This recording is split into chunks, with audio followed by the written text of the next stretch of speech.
I am Joy, I'm Sonia, and welcome to the One 411 podcast. Yeah. Anyway, thank you so much for joining us today. We are so excited to be coming to you and that you've chosen to just join our chat today. Obviously, it's a really special episode, a really special day.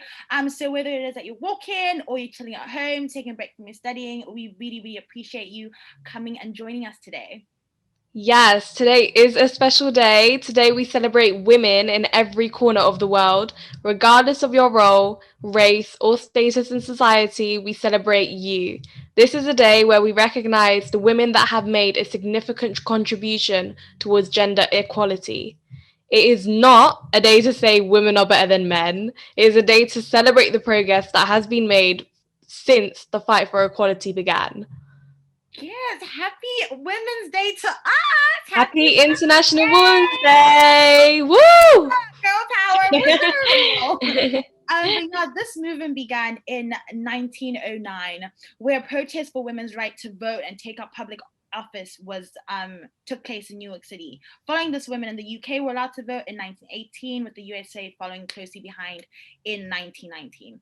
And then from earning the right to vote in democracies to holding office and becoming national leaders, women have fought their way to stage a largely male-dominated global political sphere, and I honestly think that we've done really well. Just thinking about it, came from protesting outside, now we're literally taking office, standing and running some of the biggest Fortune 500 companies. Yes, we've come a long way politically. We had the first female head of parliament in 1940, Kurtek Anchimatoka. Is that how you say it? Yeah, she's kudos to you wherever you are. Well, she's Wherever you are, peace. thank you. From all the women, thank you. And today, America has its first ever female vice president, Kamala Harris. Kamala Harris. How did you not know her name?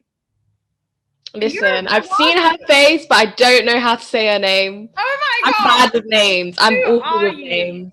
I'm awful with names. I can't pronounce them. I can't remember names. I'm like one of those people. It's okay. Shout out to you, President Kamala Harris, Vice President. Though this is great progress, as of 2016, only 46 of the 196 countries in the world ever had a female head of state. That's the only downside. Yeah, well, we're just going to focus on the positives for today. So, kudos Yeah, 46 we're countries, getting there. We're getting there. step by step, one country at a time. But I think, just taking a step back, there are still barriers we need to break.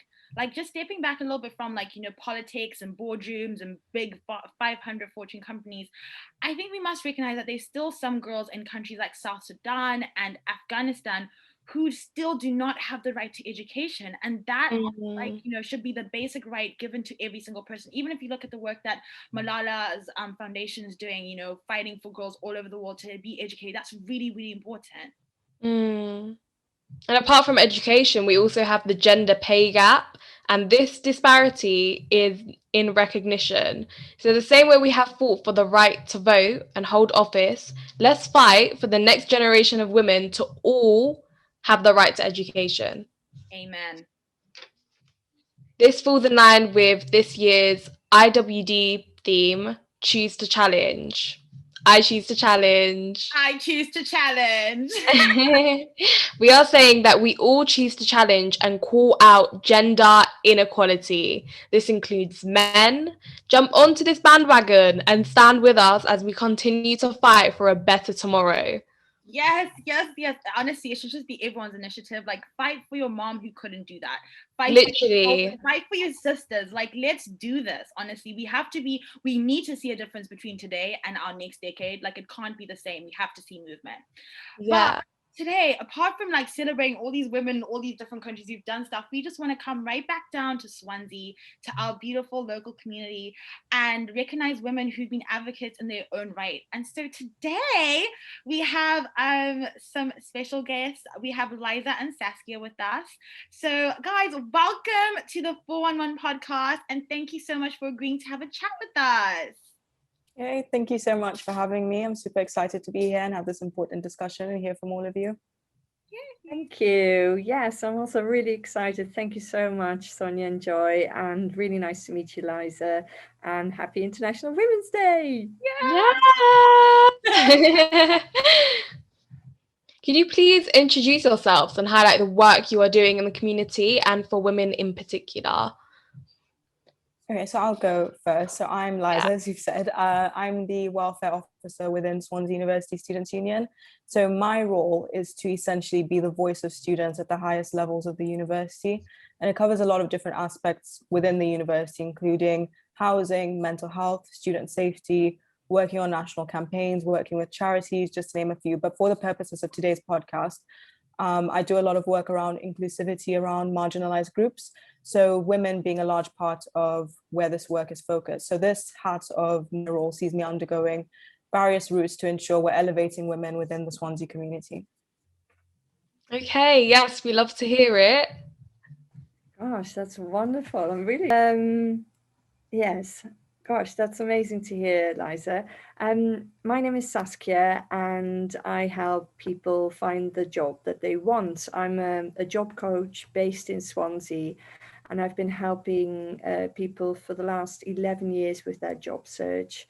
I set up my own business, my own job coaching business 6 years ago after the birth of my youngest child. I'm the mother of two. The youngest is 6, and then my eldest son is 18.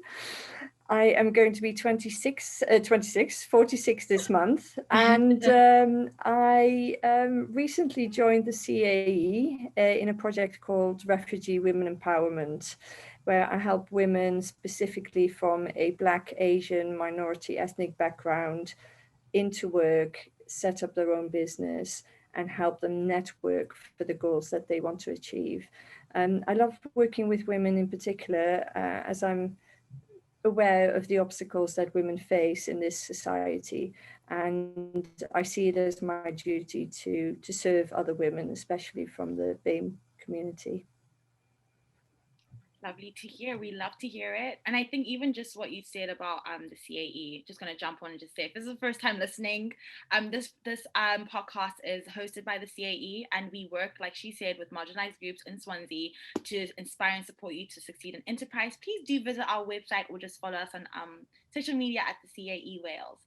So just jumping off the back of what both of you just said, Saskia and Liza, what initiatives are you most passionate about, and what things do you hope to see change within the communities that you oversee?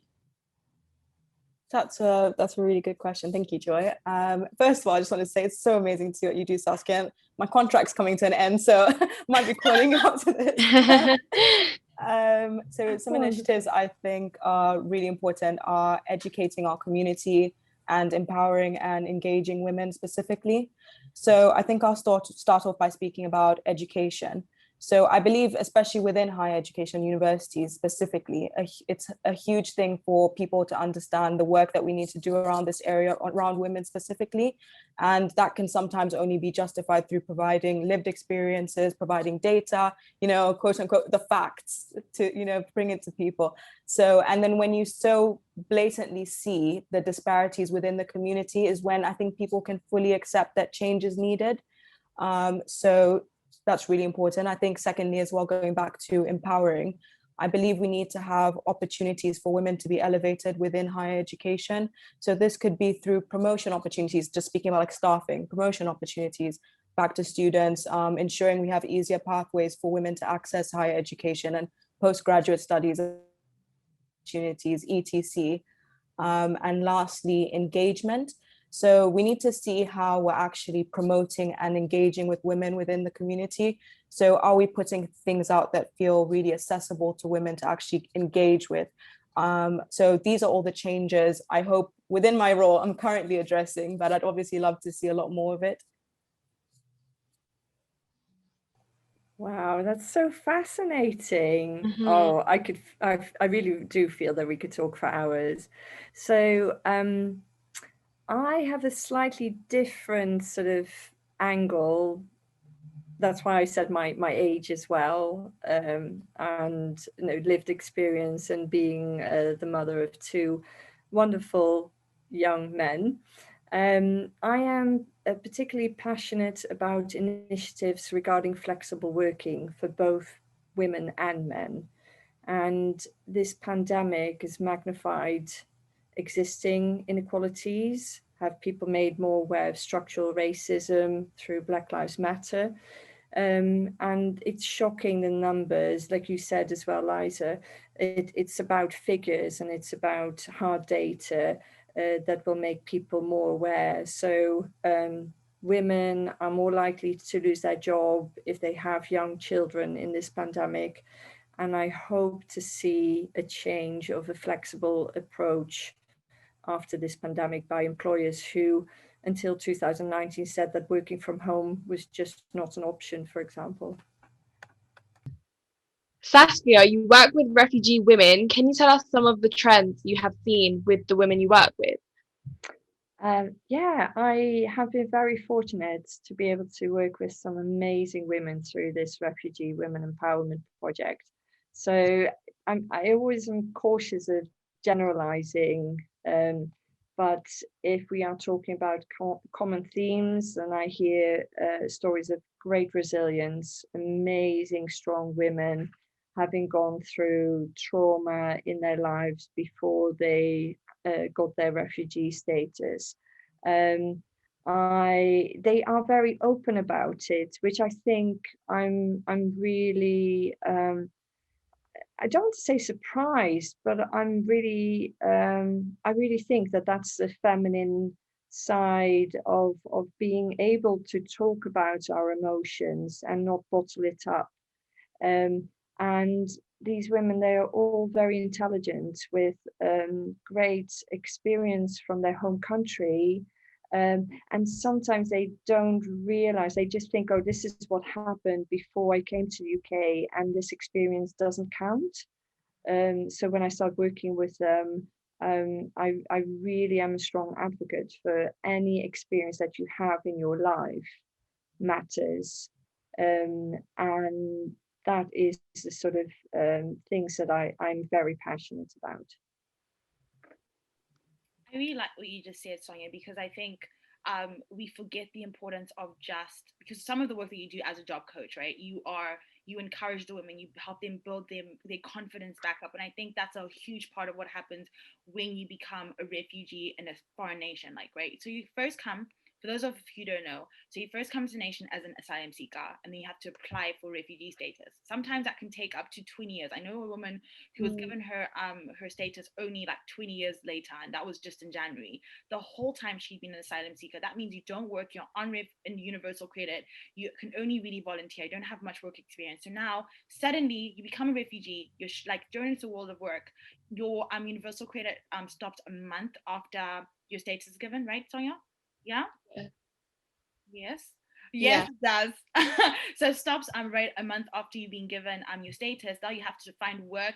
You don't really know what's going on. You now really lacking confidence, because sometimes, like as an asylum seeker for that long, your confidence just goes. You're depressed. You're just thinking, oh my gosh, was it better? You start thinking maybe it was just better I stayed home, because if I stayed home, at least I'd have like a more stable maybe income, maybe, even though I was in danger all the time. Like, like now you're just in this place and it's horrible. So even just the women you speak to, have you had to like deal with some like well-being, like had to almost therapeutic sessions of just speaking to them through things?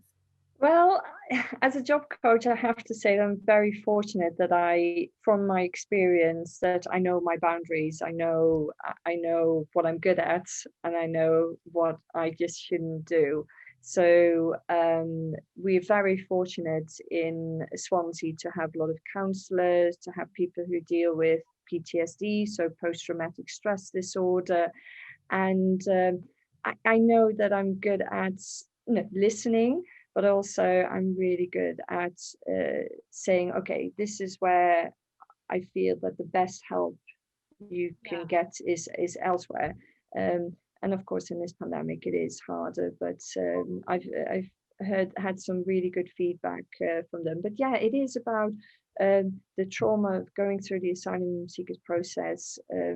Knocks your confidence. I spoke to a woman who said she hardly recognized herself. She just went from a confident woman who thought, okay, I'll seek asylum here, and everything will be okay, to now be lower in confidence and seeing that it's harder for a woman, for a Black woman new to the country, to find a job.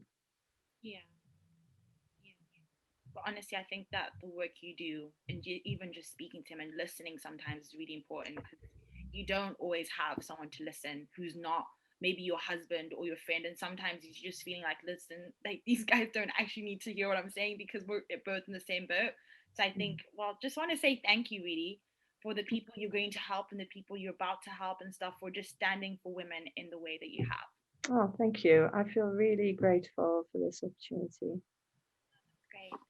Liza, as a student at Swansea University, I can just say that I felt the difference since you have basically come on board and joined the student union. She's like, oh, just because like you've been just shedding light on topics like, you know, that people don't normally talk about, like abuse, right? Sexual abuse that women face on campus. And it is strange. Like before, like honestly, when you're campaigning talking about this, I was just like, the heck, like I've never heard of that. And then my friend spoke to me and she kind of opened up, like, listen, I was sexually abused, like, you know, at Freshers Fair. Someone took me to back of the tent and blah blah. And I was like, what? This actually happens on campus. And I know that you've also kind of just ran a lot of campaigns and initiatives that you had on campus and stuff. Would you like to share us on those? Yeah, firstly, thank you so much for saying that. I'm happy that it's actually having some type of an impact, because we don't, I think maybe it's because of COVID, we're behind the scenes. We never really get that exact feedback from students, know how these are going, but we keep pushing, we still keep going. But yeah, campaigns wise, I did a lot of campaigns, unfortunately, but in the last year, I've been able to engage with a lot of multiple projects and campaigns which fully benefit, but are not always limited to women. So maybe I can go in like chronological order if I start from when I started off. So initially, in my first couple of months, I made sure to meet with our university's equality, diversity and inclusion team. And this was to reassess Athena Swan and some university policies and trainings that they essentially implement that benefit women and other different demographics, to be honest. And for those of you who don't actually know, maybe I can touch on what Athena Swan is. So it's a program within the university in which female students could utilize to be partnered with some influential women in your field of study or interest. So it's almost like a mentorship type of scheme. Joy, your lawyer, do you not know? Sorry, we should be publicizing this. We should be publicizing this. And essentially trainings that go out to staff and sometimes to students. So we assessed in the trainings demographic, we assess things like unconscious bias training and whether it's actually beneficial for the job and the purpose. So I won't go exactly into details about what happened there. I don't think it was a good story, but anyways, there's definitely been some changes based off of that. And I'm hoping that by the next academic year, they'll be fully implemented. So when you see some changes in the university around Athena Swan and training, please just remember me, please. Then we went on to, I think October, which was when we had the first big campaign that I kind of undertook, which was Breast Cancer Awareness Month. So, oh gosh, blank says, sorry, should I go back? So so then fast forward to October, we had the first big campaign that I kind of undertook, which was Breast Cancer Awareness Month. So this was an educational campaign with an element of fundraising, which saw us in the union actually receiving a plaque from Breast Cancer UK for fundraising as much as we did, which I thought was a huge accomplishment and would benefit so many women within our community. After that, I went on to campaigning for the 16 Days Against Gender-Based Violence alongside one of my colleagues. And this is a national campaign essentially to stop and educate people against the violence against women. So we held multiple events and ran our first consent training that was purely based around educating people around the violence that women face. And we made a pledge in the union actually that month that we're going to continuously and consciously stand against it, even beyond the time that we leave our remits. So I've gone on to fight against period poverty, and this is something that's coming up within the next couple of weeks actually. So we're going to be providing an online resource for people to access sanitary products on a free basis, and they're actually very environmentally friendly, they're reusable, so we're keeping that in mind. And that's going to be an initiative that's going to run as long as the pandemic is well and alive, which at this point sounded like forever, but praying for June 21st, behind the scenes though, I've been working to ensure we have dispensers and sanitary products in every female and gender neutral bathrooms, as that's a basic need that we should be supplying anyways, and it's shocking that we haven't even reached that point where we are supplying these fully to students and staff. And we'll also be holding classes in which we can teach students to create reusable products. So this is not only just beneficial for them in fighting period poverty, but it's also creating new entrepreneurship streams that they could possibly use while at university. Additionally, something that's going on now, I feel like I'm just rambling so much, but yeah, additionally, something that's going on right now is an entrepreneurship event. So the statistics of women in entrepreneurship is so low. I think within 2020, the statistic was that 33.7% of women were owned their own female, additionally, something that's going on right now is an entrepreneurship event. So the statistics of women in entrepreneurship is extremely, extremely low. And I believe there's only 33.7% of businesses that are owned by women, which is while this is a huge step, because I think in 2016, this statistic was at 17%, it's still super low. So it was really important for us to empower students to have the opportunity through the university to engage in any form of entrepreneurship that they'd like to. So this is seeing women get the opportunity to win up to £3,000 to go towards their business, or 2 mentorships with some really inspirational female entrepreneurs. More recently, we've been working really closely with women within the Swansea community to find new ways to address student safety concerns. So this has been a huge thing, but through this, I was able to provide free personal safety alarms to every female student on the basis if they want to grab them or not. And we're going to be hosting some self-defense classes. That would be hopefully really cool. So as well, I know Joy had mentioned earlier about the sexual violence work. So I won't go too deep into it, but because I don't necessarily believe that that only affects women, as much as it's such a huge statistic against women, it doesn't necessarily affect only women. So 2 projects that we actually developed the first union consent training. So my colleague and I developed that together. And I introduced the first in England and Wales, the first mandatory sexual misconduct module, which will be rolling out in the next academic year, mandatory to all students to have to complete. So this is only honestly the work that I've been involved in. There's obviously a lot of different things around policies, procedures, but there's so much more, honestly, within the union and the university. And if I go into everything, I feel like we'll just be talking the whole day. This is so amazing. I feel like we need a round of applause. That was so amazing. Round of applause. Absolutely amazing. Honestly, what? One thing after the other, from sanitary products to self-defense. Come on, yes. Oh, that's so kind. No, love to see it. I saw that I think it's all UK shops now. They've knocked off the prices for sanitary products for women. Definitely we're going towards something great, but we're not there yet. When I saw that, I was like, okay, at least the world is listening now. UK is listening now. Literally, just everything you're doing. I think it's so important for a young girl to know how to fight. Yeah, I think it is.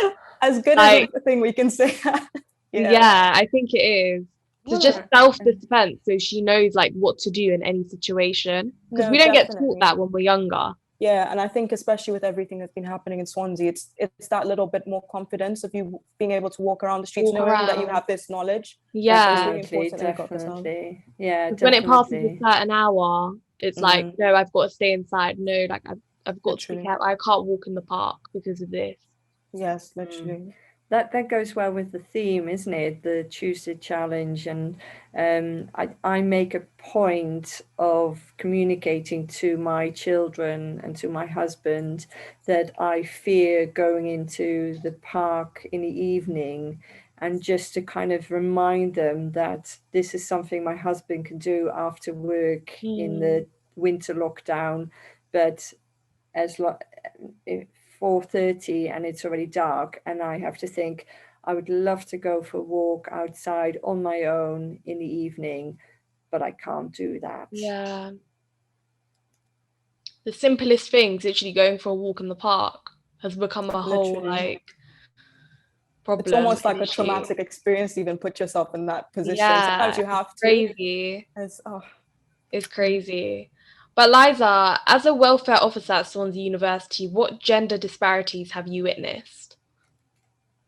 So regarding gender disparities that I've personally witnessed, I'd have to split this up between staff and students because they're addressed quite differently within the uni. Around staffing, I can't lie, I'm honestly so proud of Swansea University. I think they've done a lot of work around gender disparities through utilizing Athena Swan, like I mentioned earlier. It has a completely different purpose for staff than it would have had to students. They've done amazing work through Athena Swan and culture shifts. There's honestly so many more opportunities to be employed by Swansea University as a woman. There isn't a gender pay gap that we can clearly identify. There's equal opportunities for all. Can more be done? I mean, yes, I feel like everywhere, yes, something can always be done. But I just think it's absolutely amazing that for the first time ever, we have 3 women on our university senior leadership team. So this is essentially the people who sit at literally the highest level of the whole university.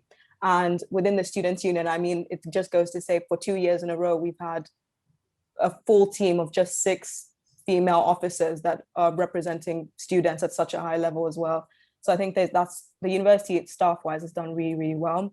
Yeah. Students, if I brought it down to students, where I can clearly see this gap is through stigmas. Like, so with work that I do, I end up seeing a lot of things like lad culture coming along and basic stereotypes really being pushed forward, which I think it's just the society sometimes. I feel like as much as sometimes we try to educate people, we can't break spiritual bondage at this point. I mean, on our side, we still push to educate everybody.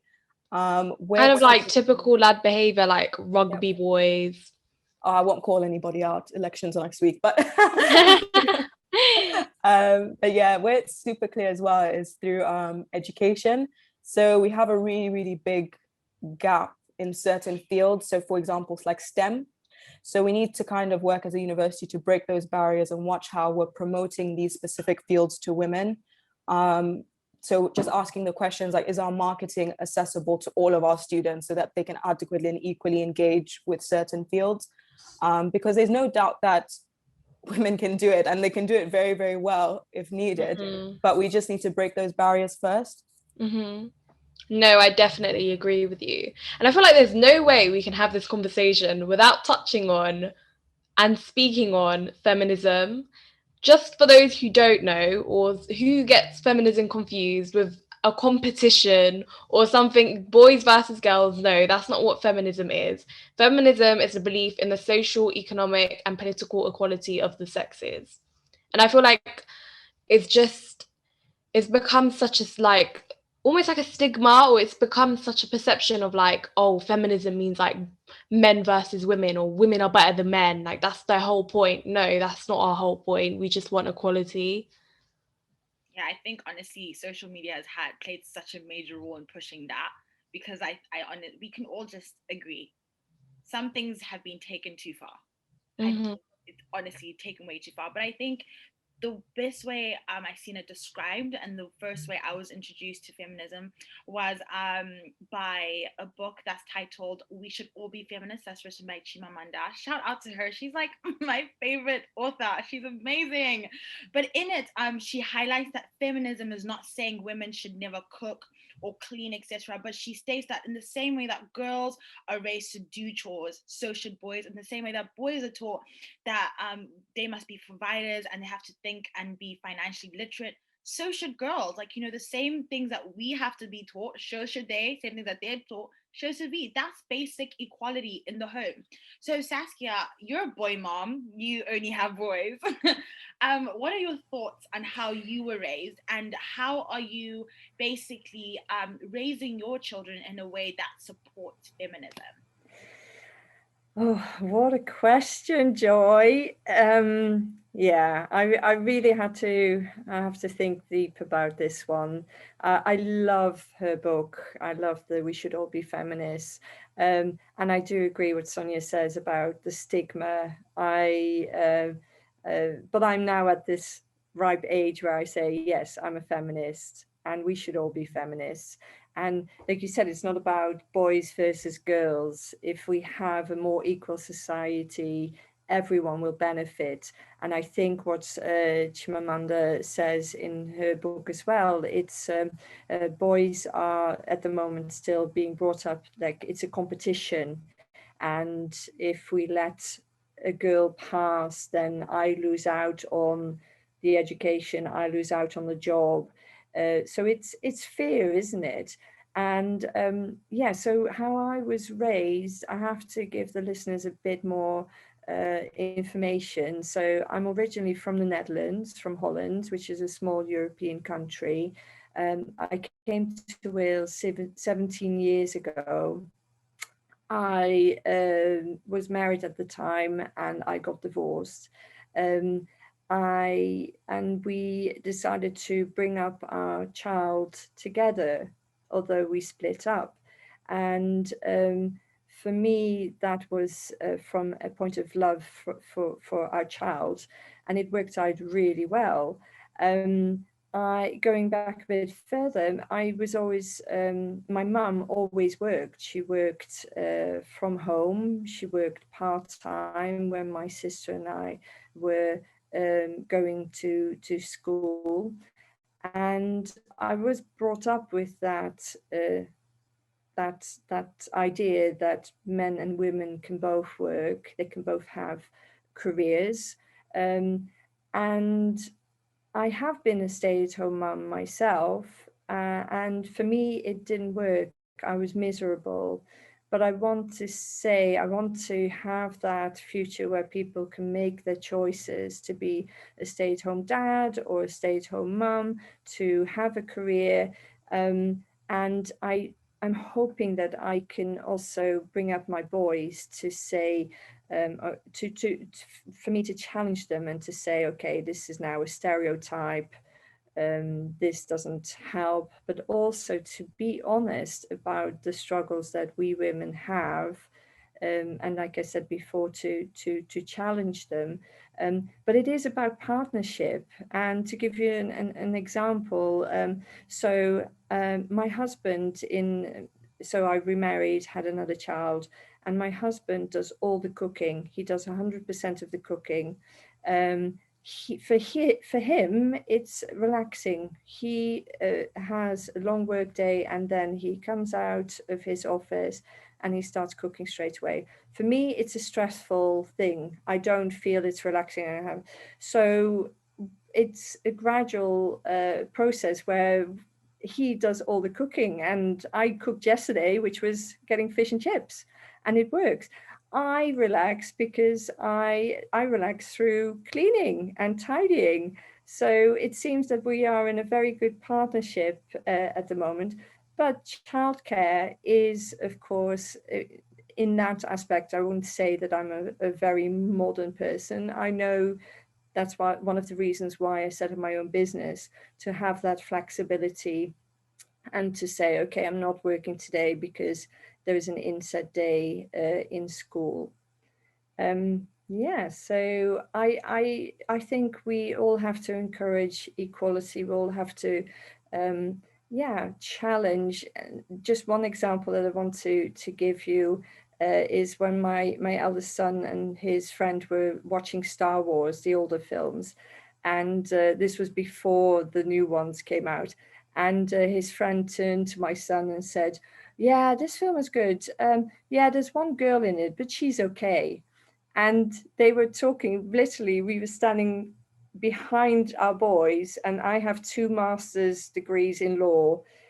The boy's mum had a PhD in astrophysics, and we looked at each other and we wanted to do something, but we just laughed it off and said, well, this is really interesting. I think you will find that there are more and more capable women out there, and the media, negative media, but things like Star Wars films, like having role models out there that are a bit more representative of society, both women and both ethnicity, really helps. Yes, no, I agree with you. I feel like it's also culture as well. I feel like culture plays a large part in stereotypically like a woman should be like stay at home mom, like be a housewife, clean the dishes, do this, do that, and the man goes out, works and does all like the tough things, when like really it really shouldn't be like that. And I think it's really important to balance it out and give women or mothers the same opportunity that a father has, even culturally, and to be brave for a woman to leave her culture and leave that behind and be like, no, actually I'm going to do this for myself, and even though it's all I've known, I'm going to do this for myself and my future. I think that's really like important as well. Yeah. Liza, what are your thoughts about Sorry, feminism? rush. Oh, No. Good.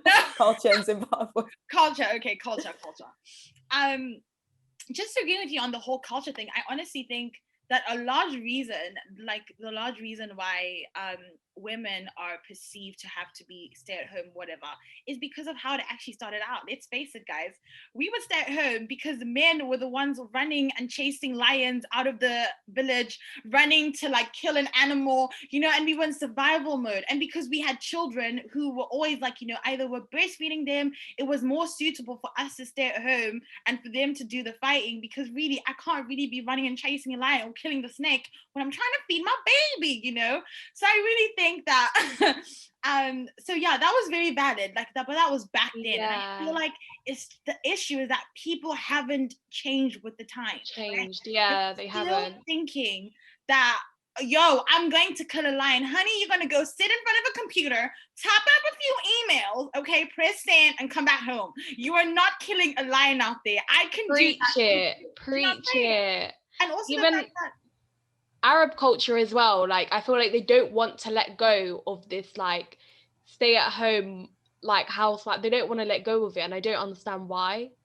Like we're It's in a fear of new age. Yes, it's fear of change, isn't it? I read somewhere, I am misquoting this, but you know, human beings, we can cope with so many changes. We can cope with natural disasters. Well, we're coping in a way with a pandemic, but what we're not good at coping with is change.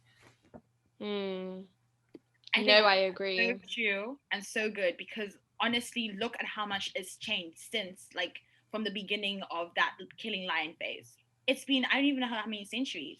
I mean, just now, when was the Industrial Revolution? That was in the 1950s. But in about the 1700s, 1600s, people became more civilized, and like we're now living in the way that we're living now in terms of like homes and everything. So I just feel like, honestly, how long does it take to break a mindset? It's really just a mindset. I even think that the large onus is on us as parents, well, the parents of the next generation. I mean, Saskia, you've already been going through it, and you're kind of, you know, really teaching your kids, I guess, to think differently. But it's on us because, let's face it, the way we bring up our kids shapes the way they see the world. So I think if we're seeing things change, we have to be flexible. We can't afford to continue like to continue parenting kids the way we were parented, because honestly, things are so different to how they were when we were parented. I mean, honestly, phones hadn't even come out when we were born. I don't think there were phones. There was no internet. But now look, everything changed so much.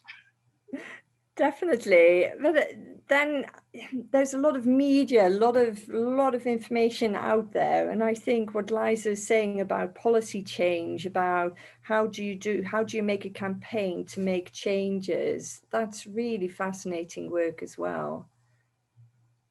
Yeah, definitely. I do agree. And I do think as well, like it's such, just to comment on what you've been saying, it's such a difference coming from like Zambia, then coming over to here. So originally I'm from Zambia, but there the culture is still very much in this whole women are women, they have a place, this is their place, this is what they're going to do. Men are men, this is what men are going to do. And it's very enforced. So I do agree that it's I don't know, I know the UK isn't perfect, but it was such a breath of fresh air to come here and actually just be able to be free in my whole little feminism body and be able to go break these stereotypes and get into different lines of work. It was really exciting. So yeah, definitely. I do think as well what Joy you said about educating our future. So when I get to go back home eventually, I should be better to my children and teach them to break those stereotypes as well. Because that goes back to what Saskia was talking about, visibility in like our home country we were from. Do they see women in those areas? Because if we actually haven't, if you think about it, unless I've seen something done a certain way, I can never afford to dream that big, because it's not, to me, it's impossible. So when we go back to our home countries, or when we're around women like, you know, the ones in South Sudan or Afghanistan who are not allowed to be educated, let's go make it known that, yo, like, I'm here, I had access to this, therefore you have a right to dream this big. Because sometimes it's just that, the right to dream. Because let's face it, when you have a dream and you have something that you're focusing on, it becomes possible. Your body, your mind, your energy moves towards that. And I think that's just what we need to do. 100%. So what are your thoughts about feminism? Do you think everyone should be a feminist, and why? Well, I mean, yes, I think everybody should be a feminist, through the real meaning of it, though, so which is fighting for and believing in equality for all identities, particularly focusing on women when we're speaking about feminism. I feel like the social media interpretation of it, which you kind of touched on earlier, can kind of be deemed really anti-men. So it takes away from the actual work that's really needed in this area, because it's almost like we're going back and forth about who's the better gender, when instead we should be working together to kind of make change and push towards equality. So yeah, what was the last bit of the question? Sorry, did I miss out something? Do you think everyone should be a feminist, and why? I don't think you did. I think Yeah, you I did. think okay. Yeah. And I think, like, even just jumping off what you just said about social media, just going back to what it's actually about, like you said, like celebrating and pushing for equality for all genders, specifically women, for feminism. I just think we need to celebrate the fact that we're different, celebrate the fact that, you know, women in a lot of ways, guys, we are more creative. Sorry, we are. Women can push some things a lot more. Let's celebrate that. Let me learn from you. Yes, okay, cool. You're a heavy bodybuilder. Okay, teach me how to, you know, pull, like, build that muscle so I can also, you know, pull those weights. Let's learn from each other. Let's celebrate our differences. So I think that's where that competition is coming from. Where you're in a competitive mindset, I can't celebrate you because I'm busy thinking, listen, if you and I go against each other and you're better than me, that means I lose out. No. And that's the wrong way to go about it. No, you're completely right on that. You're completely right.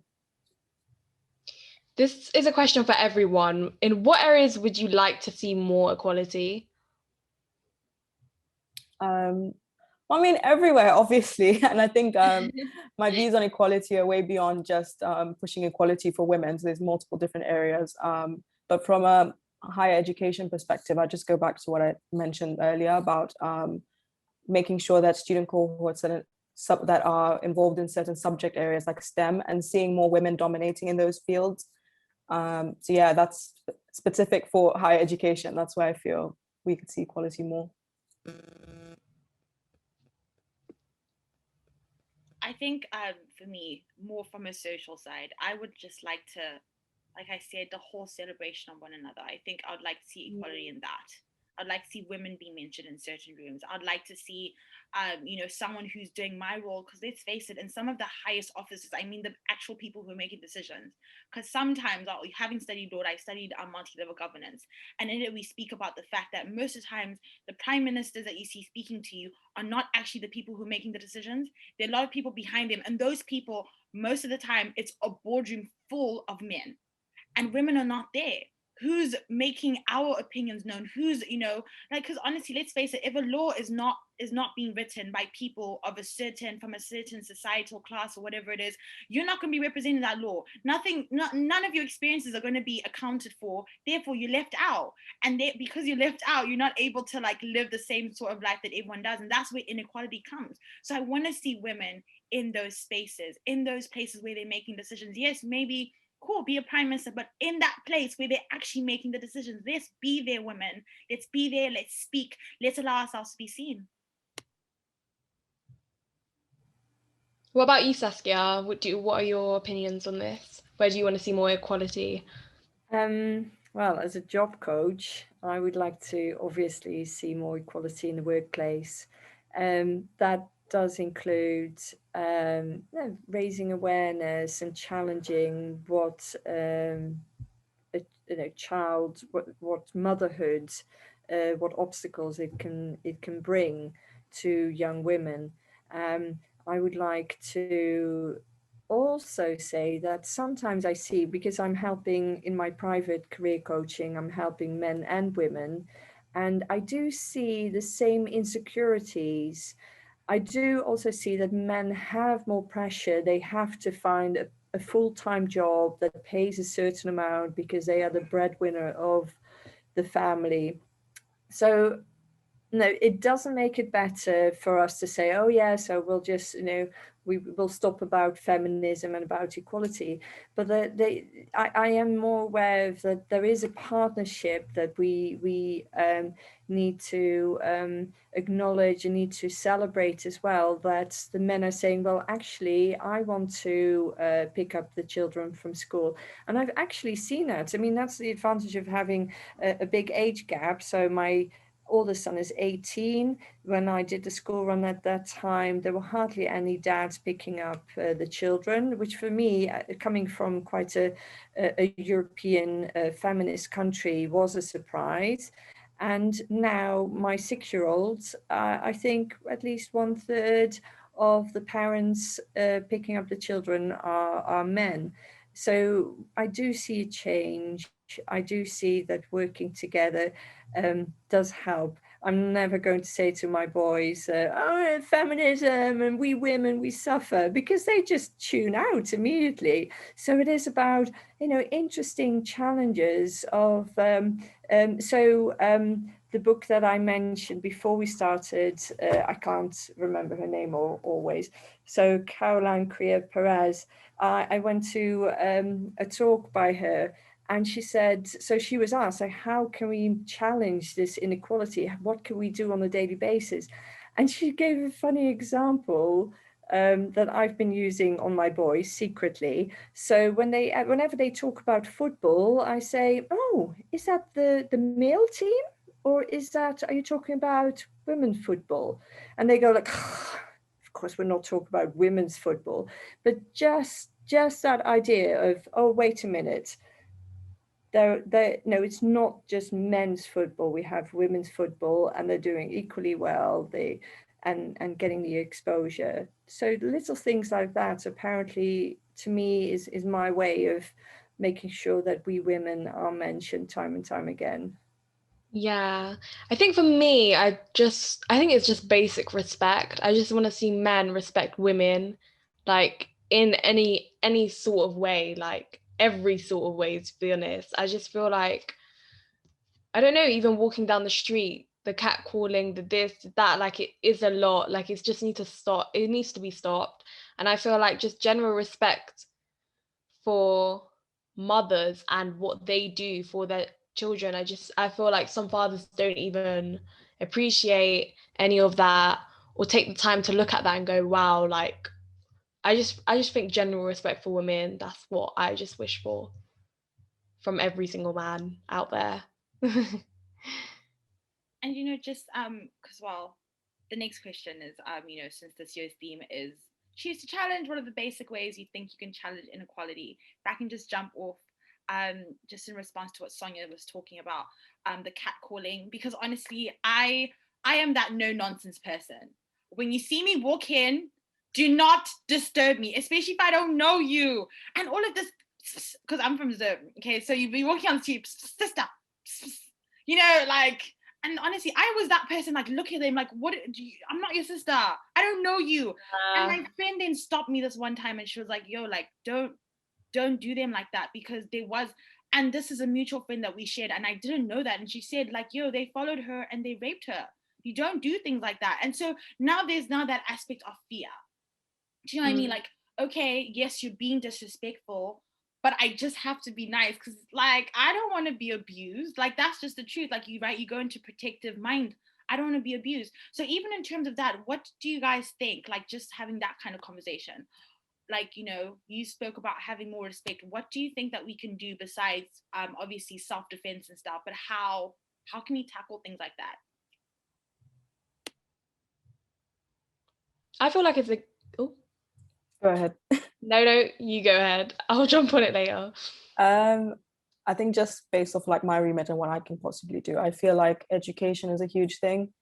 Again, going back to just lived experiences, actually pushing this forward, actually educating people, pushing the narrative that this isn't okay. Because honestly, I don't know how many student disputes I've actually encountered where students did something appalling. Like, I mean, in my head, it's like, why would you do that to a woman? Like, why would you do that to anyone in general? And it's like, once you educate them and you actually say, this is why this is wrong, this is why you should change the way you think, these are the experiences of these people, the whole thing changes. People are now sorry for what they do, a bit more apologetic, they're more willing to change, more willing to engage in trainings to be better within the community. So I think education really plays such a huge part, because it's so bad to say, but some people really just don't know what they're doing is horrible.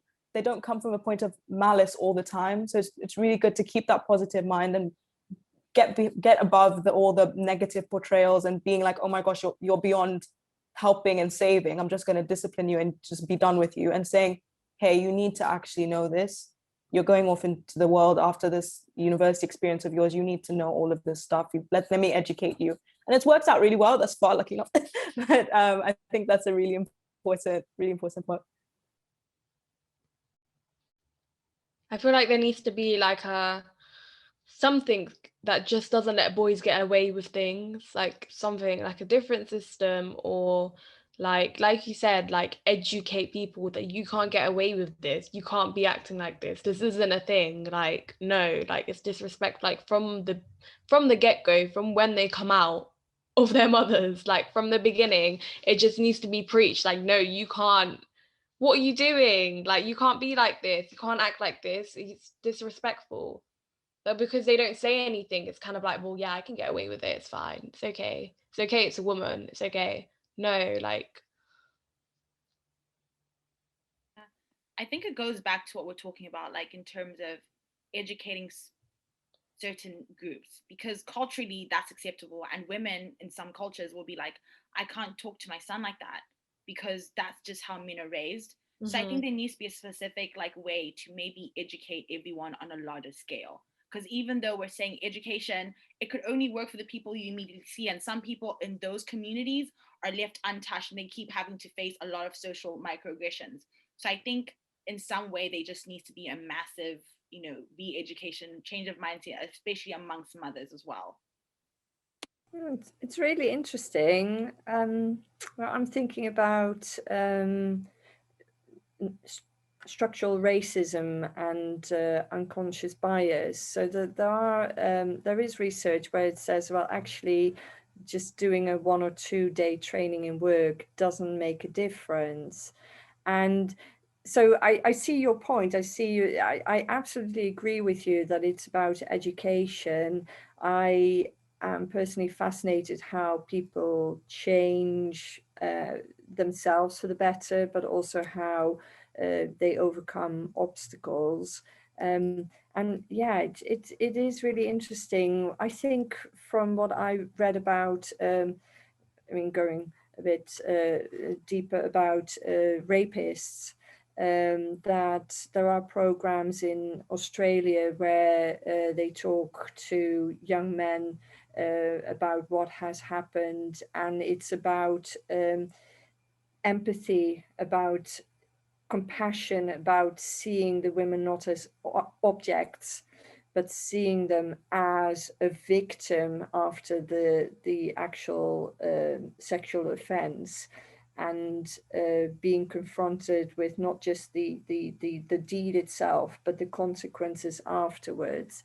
And another thing that I read was a couple who intervened in a situation where a woman was attacked, and they drove past her, and they didn't want to interfere. And then they drove and thought, well, she looks a bit like our daughter. What if it was our daughter? And they decided to intervene. Now, if we want to talk about a more equal society, not just gender, but also racial equality, we want them to also think, even if this person doesn't look like our daughter, we feel the need to intervene, and we feel the need to say, this stops with us. That's so good, like the whole thing of social responsibility, like my brother's keeper, even if we're not related, I'm going to push for that, because what's happening there is wrong. I really like that. Mass social responsibility, guys. That's how we are going to choose to challenge.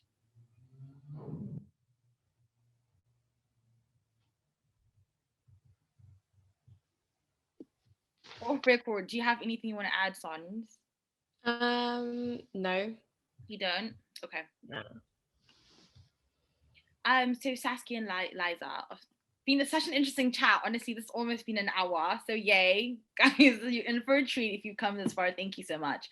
But what words do you guys just want to leave everyone with, or even just like touch on points that maybe we didn't have the opportunity to ask you? I would like to say people like positivity. We are attracted to positive stories. And I feel that International Women's Day every year becomes more important to me. I think also because I'm aware of what bad news there is out there.